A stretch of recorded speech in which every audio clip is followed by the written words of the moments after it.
再来看英国首相的官舍，昨有民众塞车去弄护栏。英国首相苏纳克当时当咧办公，所以现场是真紧张哦。也毋过这嫌犯已经被警察抓起来了，初步认为应该是甲恐怖攻击无关系。 Some guys just rammed the gates of fucking Downing Street and drove up in his car.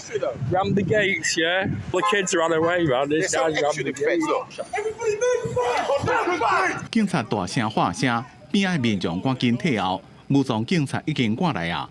早期看到这台银色的轿车后车厢开开，警方甲现场清空。 I heard the bang. As soon as I heard the bang, I jumped to my feet. I saw a lot of children running away in almost panic. Pointed tasers at him, had him on the floor. We had a lot of police vehicles that came along.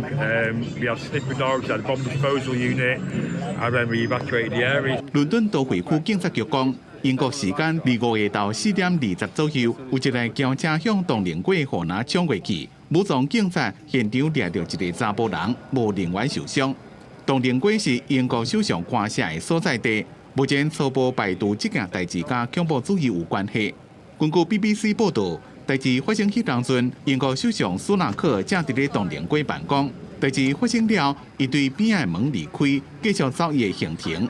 警方把伫咧东陵街甲附近大范围区域有封锁线，部分路段是人车拢管制。代志发生了差不多点半钟，警方开始解除封锁，也甲犯案的车调离开现场。警方表示，被抓的这个查甫人涉嫌刑事损害、危险驾驶，调查还佫伫咧进行。有目击者讲，看到警察搜查车的时阵，甲一支手机放入去证物袋内面。 这件代志发生的地点是伫白厅，是伦敦市区内一条大街，连接议会大厅甲东陵街。附近有国防、外交、内政、海军等政府机关，是正敏感的地区。